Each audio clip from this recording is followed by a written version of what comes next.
गिलगित बल्तिस्तान में जाकर फिर वही पुराने नारे लगाने शुरू कर दिए हैं कि मुझे क्यों निकाला है, क्यों निकाला है बाबर रहमान साहब आपने उनको? देखिए, वो ये सवाल अगर उस जहाज़ के कैप्टन से करते जिसमें वो गए थे तो वो जवाब दे देता, और वापस आके जो उनकी बेटी है उससे वो सवाल करें कि मुझे क्यों निकाला और आपका चचा दोनों इक़्तिदार में। कैप्टन सफदर साहब झोलियाँ उठाकर बददुआएं दे रहे हैं कि करप्ट लोगों की अल्लाह ताला नस्लें तबाह करके रख दे। ये कौन हो गया करप्शन में? सर्टिफाइड करप्ट खानदान एक ही है। तो वो अपने खानदान को देंगे बददुआएं झोलियाँ उठा के? जी सर, एक मिनट। इस वक्त में सर जो सीनियर कर्मचारी डॉक्टर बाबर रहमान साहब से पूछते हैं कि बीजेपी ने कल इलेक्शन में जा रहे हैं, लेकिन इस तरह बाकी बातों को आता अपने इलेक्शन में दिखाया है कि जो कोई इलेक्शन की केवल होंगे या पार्टी हाथ मान लो और आप भी आओ।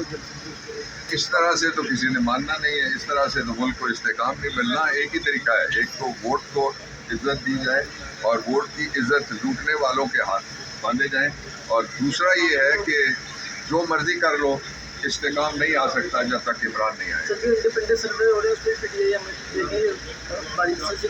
लेकिन जो नहीं, वहाँ सुनामी पहुँच गया है और सुनामी ही आएगा।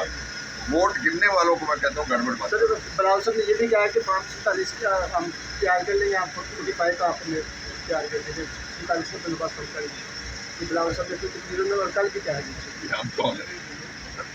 अच्छा सर, पंजाब पुलिस गई है जीबी में और वहाँ पे जो चेरी के दरख्त हैं उनसे बड़े फल शल खा रही है, बड़े मौजे मस्तियाँ उड़ा रही है पंजाब पुलिस।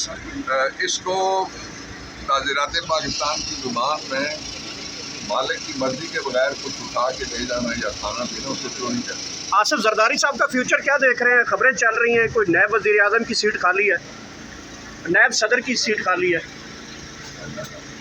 मेरा नहीं ख्याल कि इस निज़ाम के किसी आदमी का भी कोई फ्यूचर है। फ्यूचर होता है पब्लिक में वज़ीराई और इज्जत से। जिसके पास वो नहीं है उसका क्या फ्यूचर है? जो भी हो। सर, एक तरफ गिलगित बल्तिस्तान का इलेक्शन इस वक्त तो हो रहा है, दूसरी तरफ पंजाब पुलिस के ताज़ा दम दस्ते भी वहाँ पे पहुँच चुके हैं और चेरी के बड़े खूब मज़े ले रही है पंजाब पुलिस वहाँ पे जाकर। दूसरी तरफ हम देख रहे हैं कि टिम्बर का डंडा जो है वो बड़ा मशहूर हो गया है जीबी में और कश्मीर में। देखो, गल है कि इन्होंने घर की पुलिस ते अगे खो के खाना सारे सीखे ने, पुलिस भी खो के खाना सीखी हो तो मुफ्त की चैरी भी लभदी है तो मौजा मारते पे। तो डंडा जो टिम्बर का तुम आते हो मशहूर हो गया, तो PTI वालों या ओपोजिशन वास्ते जो उन्होंने डंडे जो तैयार किए हैं, इंशाअल्लाह अल्लाह ताला फजल करेगा। डंडे शंडे जोड़े ने सानू कुछ नहीं आते, अस इन्हों के डंडे तोड़ लिए शाम वेख ली जाता। नहीं, जीबी की आवाम और कश्मीर की आवाम ने टिम्बर का डंडा जो है वो उठा लिया है कि वो अपने हक को डाका नहीं डालने देंगे। अगर कोई आवाम जो है वो अपना हक प्रोटेक्ट करना खुद ही जानती है, और जीबी वाले और कश्मीर वाले बड़े बाइज़्ज़त लोग हैं, तो वो पहले भी अपने हकूक़ के लिए खड़े रहे हैं और उन्होंने आज तक भी इंडियन फर्स्ट का बॉर्डर पे फ्रंट फुट पे लड़ रहे हैं पाकिस्तान के साथ, वो आज तक खड़े हैं। तो वो बड़े इज़्ज़तदार लोग हैं, वो अपने फैसले अच्छे तरीके से करना जानते हैं और करवाना भी जानते हैं। नवाज शरीफ साहब कहते हैं मुझे क्यों निकाला है, एक तकरीर की, दूसरी तकरीर की, तीसरी मेरे ख्याल में करने नहीं दी, बेटी पहुँच गई है वहाँ पर और वो वहाँ से फ़रार भी हो गए। ये तो अब आप नवाज शरीफ से पूछें, और उसकी बेटी जो है जीबी पहुँच गई। मैंने तो देखा था उसने एम्बुलेंसेज वगैरह और कोई गाड़ियाँ वहाँ पे भिजवाई थी।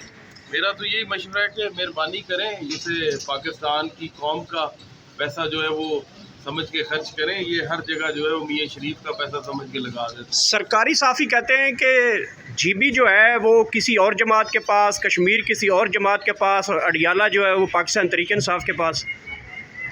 गल इंज है कि जे ना वाकई फैसला कर लिया कि ना अपनी मर्जी नाल एक नू कश्मीर दे देना है, एक नू जीबी दे देना है, तो PTI तो इतना ही खौफजदा ने कि उन्होंने जेल च भी पाया ने, उसकी जमात नूं भी कुटते पे ने, उहदियां भैणां दियां मुलाकातां भी बंद कीतियां ने, उहदे नाल उहदे इंतखाबी निशान भी जिहड़े ने वो छीन लए ने, तो फिर हार मान लैण, फिर होर की चाहिदा। Thank you.